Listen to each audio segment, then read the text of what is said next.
everybody, and welcome back to another one of my videos. Today we're down at the allotment again, and we'll come down a bit early because I had to drop my wife off, so it was a bit dark. So what I've done meanwhile, I was down here, I had these arches what I got from last season, and they were pretty useless. So what I've done, I've tried to keep them as straight as I can, but out of the metal's so flimsy, it's a bit hard to do. Let's push this. It's just getting them level, because what I want to do, I want to put a netting all the way over, so I can get my corns in there, and then I can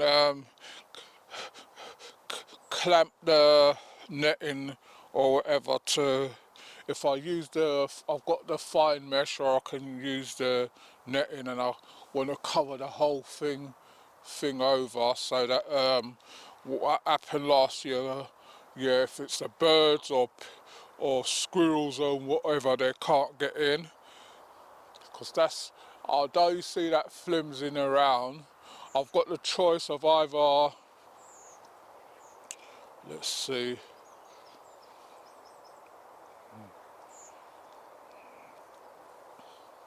I've got the choice of using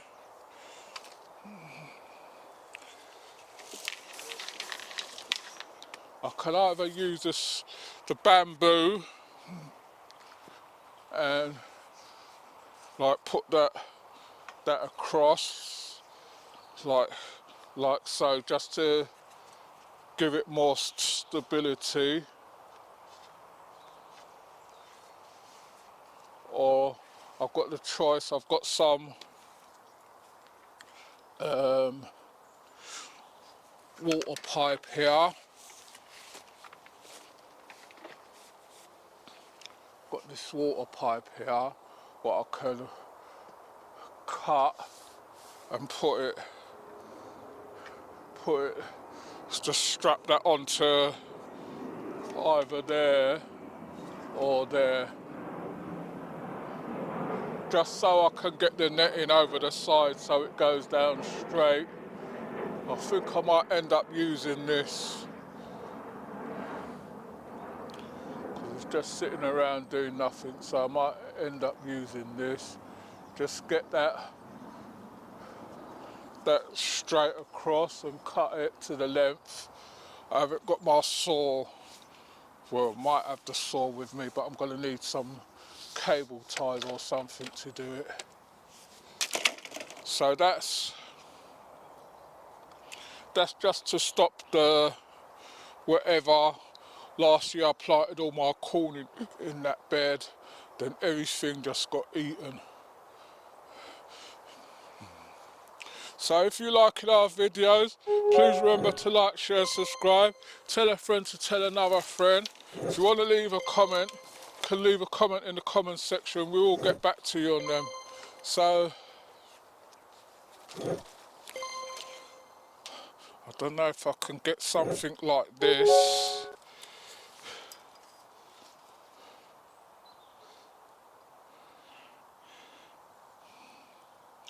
Maybe I might be able to see if I can get a roll of something like this. But then I would have to do it in sections, which I don't want to do. I just want to do one complete thing. If I can get something like this and clamp it down, that might be another option, but I'll have to have a think about it. So I'll be back with you in a minute. Right, everybody, so what I've got now, I've got a couple of my potato buckets. Don't know if I've put a bit too much in them. And you need about a quarter of a bucket. Put more than a quarter, just putting some back in. Right,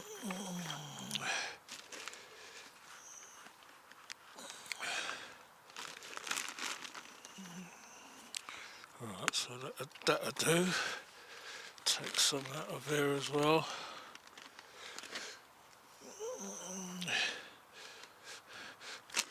I have to keep buying this compost, and I've got how many pots to fill up, and I've looked around to see if I can get some bulk bags, but it's what they want to charge is too expensive for me right now.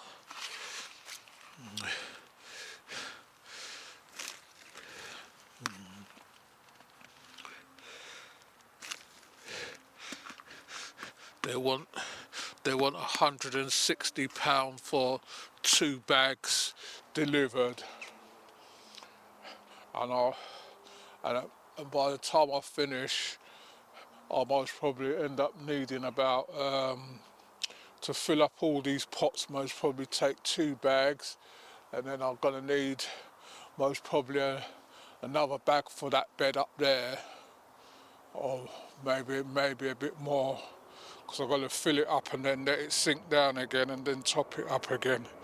But I was thinking, once I take the garlic out and the onions, if there's manure around there, I might just top it up with manure and then put wood chips on it just to fill it up or something. Right, so what's going on here now? I had these potatoes last year. They've been in a bucket from last year, and as you can see, they've started to sprout. And then some of these are the pink fir ones, but I don't want them ones.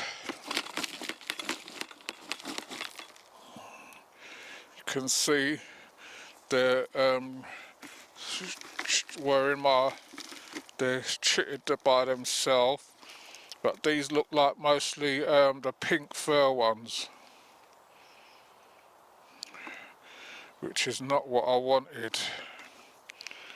But so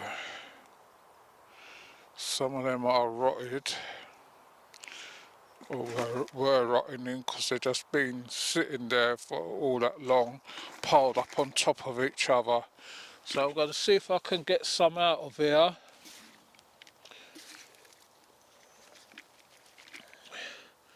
What's already got growth, a little bit of growth on them, and get these, and then get these in. So I'll show you when I most probably put about 5 in each bucket. Even if I don't get nothing, this is just an experiment. I know they're planted early.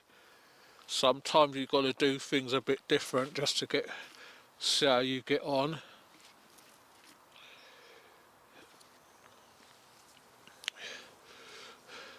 And if I get small potatoes, it don't matter to me, because that's how I like my potatoes. I don't really like big potatoes unless they're jacket potatoes.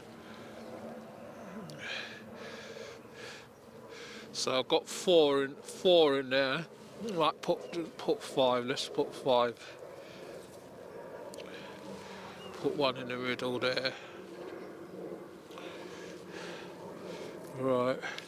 Let's see if I can find some for the other bucket.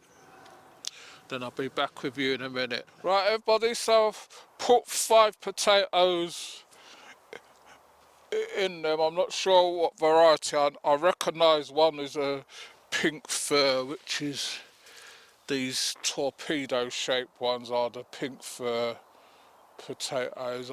Weren't so keen on them. I didn't really want to replant those again. And then I've got I think there's Charlottes. Yeah, I think some of these are Charlottes from last year.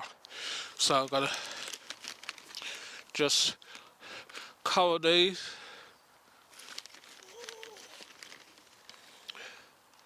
And I'm going to put this in a polytunnel. I'm not going to fill it right up to the top, just going to make sure that they're covered, and then I'll see if they come through or not. Then I'll top it up. Once I see anything come through, I'll top it up as I go along. So we're only going to do 2 buckets for now. Then with these now, I've still got loads in there, but I've got my other potatoes at home, which I'll show you in another video. Got King Edward's, Carla, I think it's a Desiree and another one, but I can't remember the name. Could be Sapo Mira or something, but I'll show you in another video. Those ones I'm going to leave to get chitted, and I'm going to do those, put those in it at the end of February. But these ones have already chitted and that, so I want to see if I put them in a polytunnel. I know there's a chances we might still get frost and snow or whatever, but in the polytunnel I noticed the temperature's either 5 centigrade up to 10, so I'm going to just put them in there and leave them. Once they started sprouting, then I might bring them out or leave them in there depending on space, because I've still got in there to tidy up and clean up and everything. So we'll just carry on with that. So I'm going to just finish these 2 off, and then I'll be back with you in a minute. Right everybody, so I've got those potatoes in the polytunnel and that. Then I was just looking and seeing what else I need to get done. I really need to source a couple bulk bags of compost so I can get all these pots filled up near the time. But I still got up till the end of February to source that. And then the manure and that, they're not bringing it round down this end. If you go down the far end, there's manure down there, but then I will have to bag it up, bring it, empty it out and all that, and I can't be bothered with all that because it's just like double work. So we're getting things done. I've got all this bed and that bed, and so I've got 3 beds to get manure in. This bed here was filled with wood chips, so I planted straight into the wood chips. So but things still grow, so I might still put some cabbages and stuff in this bed once I've dug it over. But I want to get these Romanesco out. They're too much of a long process for me. They took a while to grow, and they're spread out and take up space, so that's something what you need if you've got space. So it's not for me to plant again. So now, mainly now, like I said, I've got some other potatoes that I'm going to start chitting, get those ready for February. My onions and everything's in. So now it's just really open that the weather's all right, and then start the tidying up process, which is what you can do. Those potatoes I've just planted as an experiment. As you can see, I've still got loads more in here. I'll put these in, take these back home. So if you like our video, please remember to like, share, subscribe, tell a friend to tell another friend. If you want to leave a comment, you can leave a comment in the comment section. We will get back to you on them. So thanks for watching, and I'll see you all on the next one. You take care until then.